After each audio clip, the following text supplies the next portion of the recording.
Good afternoon, everyone, and greetings from Belfast in Northern Ireland. My name is Margaret, and I'm Professor of French and Intercultural Communication here at Queen's University Belfast. I'm also Pro Vice Chancellor for Internationalisation.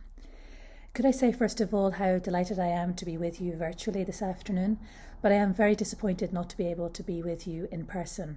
As late as the end of last week, I had intended to be flying to be part of the conference in person, but unfortunately that hasn't been possible for health reasons, but delighted to be able to join you in this format in any case. Could I first of all also give my thanks to the Quality Board of Higher Education Iceland for the invitation to be part of this event, and particularly to Siggy. I'd also just like to give my thanks to Edda for first of all making all the practical arrangements for me to travel to Reykjavik, and subsequently at high speed making alternative arrangements to allow me to be able to record my presentation. I hope very much to be part of following the live stream of the conference and to be able to engage in some conversation with you by that means. So the area that I wanted to cover today, and really delighted to be able to do so, is around really what I'm calling hacking higher degrees, or basically how to future-proof the master's degree. And I'm going to look at a number of areas as I go through my presentation today. I'm going to start first of all by saying a few words about where I come from in talking about this idea of hacking higher degrees. I'm then going to provide a little bit of what I see as the context in which we're working in the UK, but I think also globally when it comes to continuing to innovate in terms of our master's level provision. I'm then going to move on to, very briefly, some of the emerging trends in master's provision in the UK, before providing, I suppose, a case study of some of the strategies that we've put in place at Queen's University Belfast in order to try and future-proof our master's provision. And then I'd like to end with a little bit of a final reflection, maybe even a little bit of a provocation to all of us working in the higher education sector to think about what does the university of tomorrow need to look like in terms of the master's provision that we offer to our students.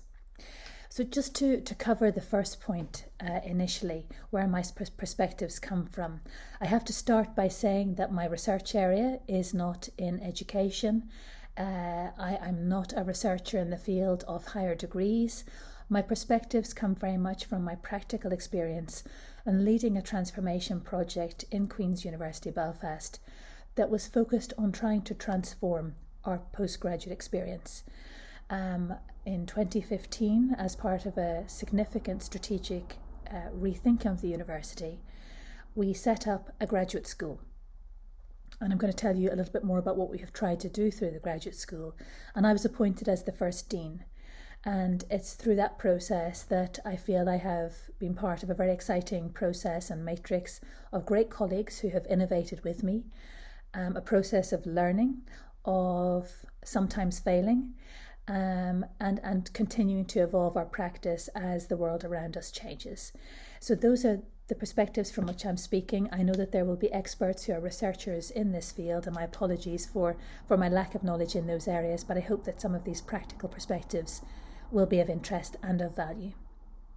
So if I move on to our context, when I started to think in Queen's with my colleagues about what we need to be thinking of, what we need to be responding to in terms of rethinking our master's provision, I started with the idea that we're living in what's often called by theorists of change and leadership theorists a VUCA world, a world that is increasingly volatile, uncertain, complex and ambiguous. It was recognising that there are so many factors that are changing around us that we need to produce graduates, nurture and support graduates from our postgraduate degrees who are ready to deal with that complexity and that uncertainty. And that is then postgraduates who are more than simply subject experts. At the time, much of our thinking was centred on the extent to which digital transformation was meaning that the future of work was changing very rapidly, with predictions of many, many jobs being lost to automation in the near future. Against that backdrop, we needed to produce postgraduates who could adapt and who could flex and who could pivot. And we recognised that that required a particular sort of skill set that is not necessarily innate, but that can be developed through kind of training and development. That VUCA world, of course, became much more uncertain a couple of years ago as we moved into the COVID pandemic. And I think that in its sense has been a context which has provided a significant challenge for us in higher education, but out of which new opportunities are starting to emerge. And so I wanted to try, as I move through the presentation, to pin down, when I think about the context, what are some of those challenges that we're facing now? We're certainly facing these in the UK, but I think we're facing them globally in terms of how we adapt and flex and innovate across our master's provision. So I started off by mentioning the impact of COVID. And certainly it was a situation that required us in our master's level provision, and indeed at all career pathways, to move online, to do things differently, to do so in ways that we probably didn't think were possible for us, but we did it, and very quickly. And out of that has come a process of learning in which I think we probably are seeing the benefits of a more hybrid, more blended model of teaching and learning. I think another context for us, all of us, certainly a very strong one in the UK, is increased pressure on student recruitment. And that's our domestic students, but also our international student population. It's a very significant part of our strategy in Queen's, as in many universities, to diversify our student population at postgraduate level. And that's about a strategy to diversify our student, to diversify our campus, to have a positive impact also on the diversification of our local community. And of course, student recruitment is also key to the financial sustainability of our institutions. So that is a significant pressure for all of us, in the context of which there is a constant need for us to ensure that our offering is distinctive, that we stand out, that our students understand what we as institutions represent in terms of our offering. I think another context which is very significant here, and no doubt also in Iceland, is around the skills and employability agenda at regional level, national level, and across the world. We are seeing countries devise new strategies to respond to the skills gap. In Northern Ireland, we have a recent document which is our 10x strategy, and that is about increasing the economy by tenfold in the next 10 years. But that is reliant in terms of educational provision on a significant focus on STEM subjects, and a significant focus also on embedding skills and employability in the offering that we give to our students. That does provide a new challenge for us as universities across the board, but I think also in some ways specifically, particularly in subjects where the economic relevance is less immediately clear, or where the ways in which a particular subject area might be less readily, obviously, meeting a skills shortage. So I think those present challenges for us, whatever subject we're working in, but they certainly present challenges maybe in certain humanities subjects, which is my own background as well. I think another context for us, which may be a challenge but is also definitely an opportunity, is engaging with our equality, diversity and inclusion regulations, but also good practice. This is what we want to do. We're seeing more and more students with a non-traditional background coming to us to do conversion master's programs, more students who are wanting to change career later in life, who may have caring responsibilities, or who may be working at the same time as they're choosing to study. So all of that is about increasing participation, and all of those are concerns that we need to be aware of. So it's against this backdrop that I talk about hacking higher degrees. And when I talk about hacking higher degrees, I'm really drawing on some of the ways in which the term is now being used to talk about innovation, but also, if we go back to its roots, to be talking about really getting inside traditional structures and subjecting them to new ways of thinking, new collaborations, new methodologies, new transdisciplinary collaborations. It's about testing them from the inside. It's about infiltrating their foundations and questioning those, about destabilising some of their fundamental assumptions. And I think we have all, many of us, been schooled in a very traditional model of what postgraduate study is. This is an opportunity for us to get inside and shake it up from the inside. And that's what I'm talking about when I think about hacking higher education, or higher degrees. I think my starting point is the model that is represented here is not really one that we can afford to continue to propagate, nor in the context of skills agendas and of kind of employer engagement can we think about ourselves as operating in an ivory tower. As I said, these are challenges, but I think they're also very, very exciting opportunities in the context of which we can really innovate. So that's the context that I wanted to start with. The second area that I mentioned in my opening slide was around some of the emerging trends in the UK context. And I'm really going to mention those just very, very briefly. And it'd be very interesting to know if these are the similar sorts of movements that you're also seeing in Iceland. A very interesting document to look at to see where the latest thinking is the one I've mentioned here. It's our own Quality Assurance Agency, a latest document published just this month on higher education credit framework. The document itself is very useful, but there's also an appendix which sets out some of the latest thinking about how we can use master's level credits differently. And what they're calling out are the importance of universities thinking about micro-credential offerings, short courses in executive education, and increasingly credit bearing.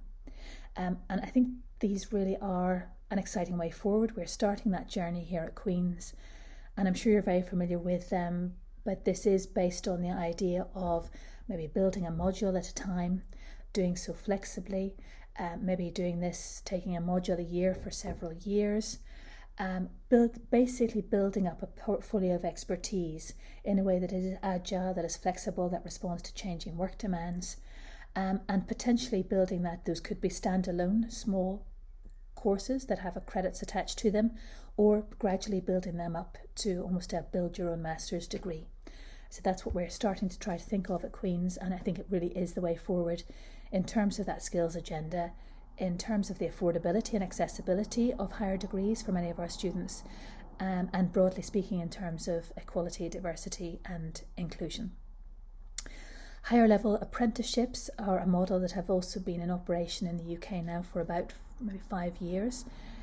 They haven't been without challenges, but this is a collaboration between government funding put in, a business and a university. And it's typically large businesses that are developing these programs, big accountancy firms, for example, who are identifying a skills gap in their own environments and saying, okay, let's create the degree with a university that is going to help us respond to that. Very attractive proposition for students because they're employed at the same time as they are studying for their degrees, and definitely a way of responding very clearly to the skills agenda through a model of co-creation, genuine co-creation, and often co-delivery with an industry partner. They haven't been without their challenges, but there is now an openness to look at these more at master's and PhD level, and I think that is an area for us to begin to consider in the sector. More generally, what you see across this document in terms of emerging trends is the importance of that employer engagement, usually through embedded placements. And many of our degrees now, and certainly many of our very popular postgraduate degrees, are those which are based on 1 year of taught courses and then 1 year of a placement in an industry sector. So I would certainly recommend the document as an interesting read of where the kind of trends are in the UK context. But I wanted to move on now to more of the sort of case study. This is based on the experience that we have had at Queen's, and it's our experience of trying to future-proof our master's level degrees, both beyond the degree itself in a sort of wraparound provision which has come through our graduate school. But I've also provided in later slides some examples of how we've tried to embed that future-proofing within the degree. But I'm going to start with a little bit of a case study of our graduate school. As I mentioned before, it was established in 2015, very much explicitly as a vehicle to enhance our student recruitment potential at postgraduate level and to ensure that there was an outstanding student experience for our postgraduates. Like many universities, we were probably very focused on undergraduate provision and the quality there. This was about resetting that and ensuring the same outstanding experience was available to all. We have had very good successes, been voted first and second in the world in the International Student Barometer in the last 5 years, won a number of awards for how we pivoted during COVID to online support, innovations in delivery in our Chartered Management Institute qualification. But it's still a learning journey, and we too continue to try to innovate, and in the best patterns of innovation don't always get it right, but try to kind of fail and fail often, and hopefully out of that some interesting ideas emerge. Hopefully that gives you a little bit of a flavour of the ethos and the vision really for the graduate school. The vision there in the video is very much at a high level, but I think that was partly about trying to inspire our students, as I believe they can do, to think about how with the right training, with the right expertise and the right skills, they really can be world changers. And that's very much the ethos that I always started with as we welcomed our new students, that this is what we were wanting to equip them to do. Bringing that higher level vision down into the realities of what this looked like on the ground, you can see that it was a very beautiful building that we have, and that was very important for our students to have that bespoke space for them. It's a place which was focused on research, professional and academic skills for all of our postgraduates. It was also a place where kind of career aspirations, career opportunities were supported. But some of what we sought to use to help the graduate school stand out was an emphasis on innovation for all being core to what we did, recognising that innovation is not necessarily just about product design or technological innovation. It's about a mindset. It's about developing disruptive thinkers, creative thinkers, the sorts of people who are prepared, as we said at the start when we talked about context, prepared to think in an agile, flexible way, regardless of the challenges that they face. And recognising that being innovative or being creative is not necessarily something that you're born with. It's a skill, it's a muscle that you can train and develop like all others. I think in some ways, though, what for me has always been key about the graduate school and what I think is kind of core to how we enhance our postgraduate provision is to ensure that students have a space to think outside their disciplinary norms. And the graduate school has always sought to be a place for cross-disciplinary, cross-cultural, cross-generational, cross-linguistic, cross-sectoral collaboration. And perhaps if I were to flag up, what I think maybe some of the key messaging was around how we make our master's degrees future-proof, was to see the graduate school as a place not where degrees were offered per se, those were offered in our academic schools, but a place where our students came together from all subject areas to work in interdisciplinary contexts, to work across sectors and to work in an intercultural space. So I'm going to give you a little bit of a sense of some of what we do in the graduate school, but I think the key point for me would be that whatever that training course is, whether it's leadership, project management, a business accelerator program, the students completing it are coming from radically different disciplines. It's long distance disciplinarity, where you might have a physicist sitting beside someone from French studies, a historian sitting beside a medic. And in that space, which is often a space of discomfort and of almost speaking different languages, coming from almost different cultures, difficult conversations emerge, but out of those clashes, new ideas also start to emerge, and a new possibility of communicating beyond disciplinary boundaries, which in many ways I think has restricted the impact of some of our postgraduate degrees otherwise. The intersectoral is also key in the sense that we don't want anything that our students learn or any skills they develop in the graduate school to be abstracted from real world. So all of our programs involve the direct engagement of colleagues from business, commercial environments, policy environments, arts sector, NGOs, and so on. And I'll show you some of the places where those come in.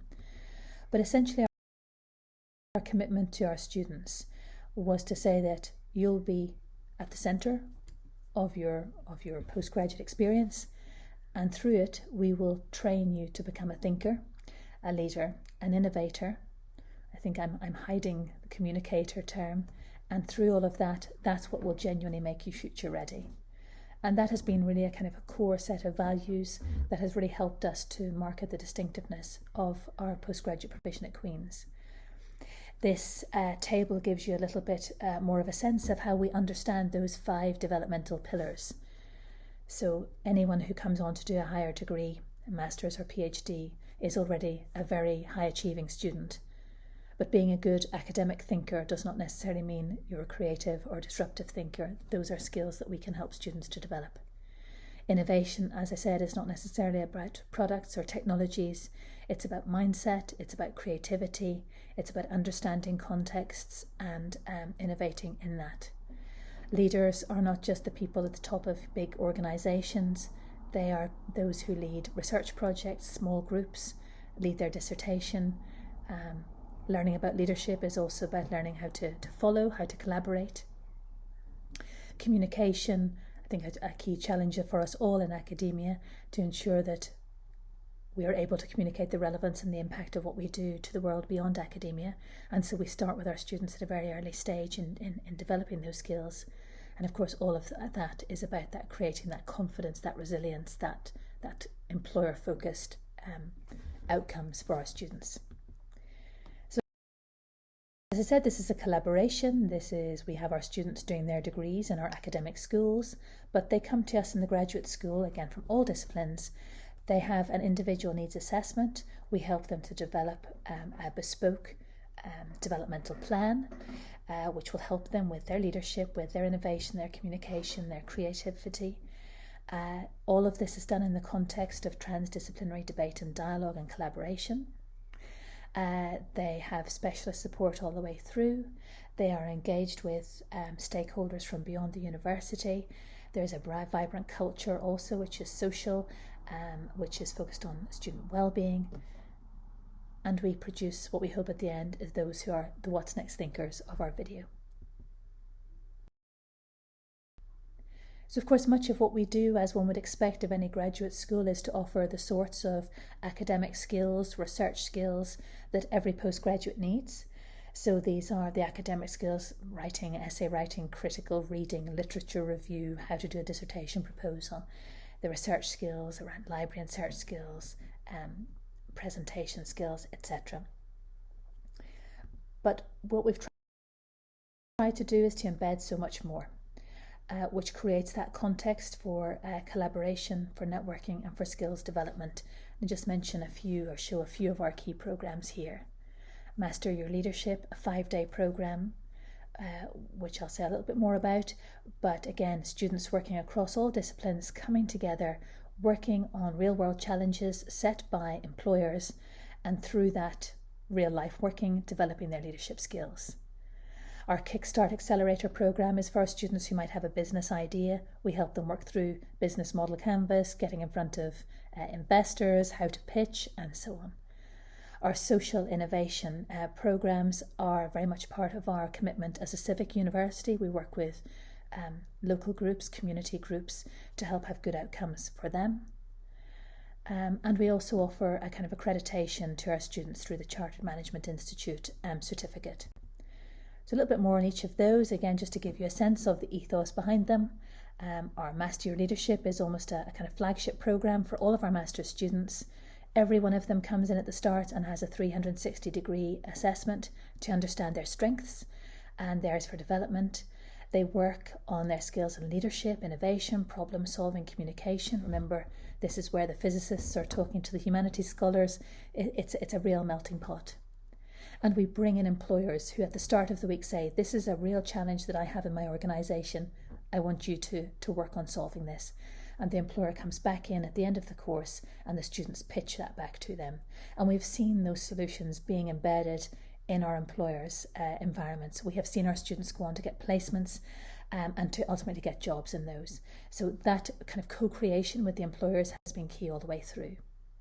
I mentioned the innovation and enterprise strand of activity because we're focused not just on creating job seekers, but also job creators.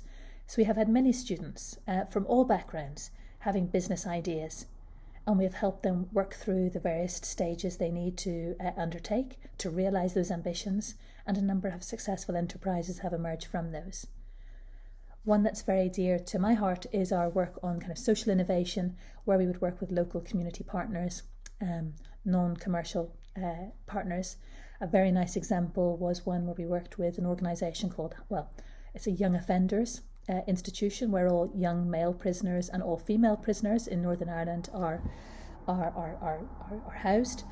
And our students went in with a project that had been set by the warden around attainment and aspiration. But actually what came out of it, and this is this wonderful space for creation, creativity and serendipity, was a chance conversation between one of the young men in Hyde Bank and one of our students that led to them realising that they both enjoyed refurbishing old bikes. And out of that conversation, we've created a social enterprise called Big Loop Bikes, which is now on the Queen's campus, is doing very, very well. But it started from the idea of students who, maybe international students who leave Queen's at the end of the year, they'll often leave bikes behind, or our police force will often pick up bikes that have been abandoned. They are now all given to Big Loop. They're refurbished and they're sold on, and it fits in wonderfully with our sustainability agenda, our push to try and have more staff cycling to work, and it's doing very, very well. And I'm very proud that it came out of a conversation and a programme that was run by the graduate school, which involved very, very different people who would not usually come together, having a conversation in which a little spark of creativity led to something very exciting.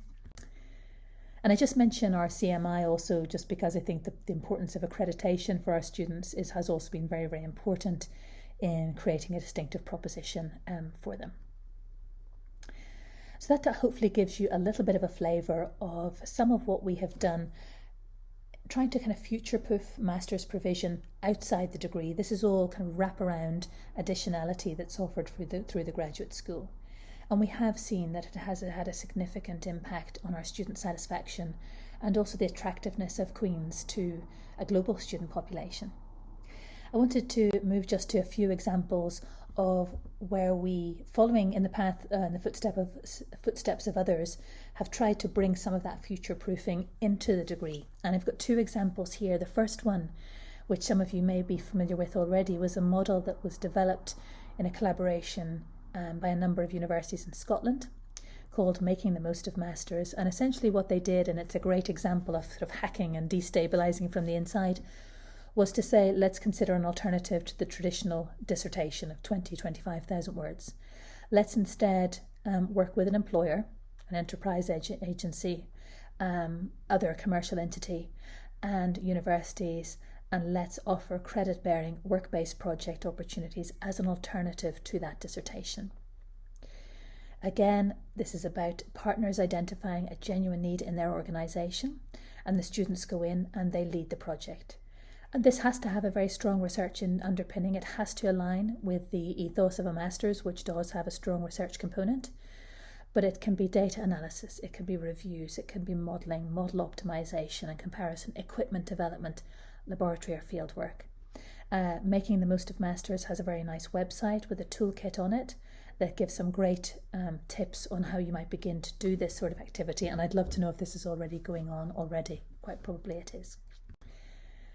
The only other example I wanted to mention, it's very similar, but it has a very strong community ethos, is the work of what we call our science shop at Queen's. Queen's has a global reach, global reputation, recruits globally, but it has a very strong civic mission. And what we do through our science shop is to partner with community organisations across Northern Ireland who again come with specific issues and challenges, and our students are tasked with trying to solve those. And in the case of many of those examples, that involves again the project itself being the replacement for the traditional master's dissertation. I had hoped maybe to show you a short video, but I think technically that's going to be beyond me. But I have a number of links there, and I'd be happy to kind of share with you any of these links, or indeed the whole PowerPoint, so you can look at these afterwards. But please do have a look. There's a lovely one which was our winner most recently, of a mechanical engineering student who went into a charity that had grounds near reed beds that were not functioning because of cold weather conditions, and he went in and designed a foam glass technology that would help safeguard the reed beds against freezing. Our website contains a whole range of examples of the sorts of projects that are available there in all subject areas, and it really is a massive asset also for our community.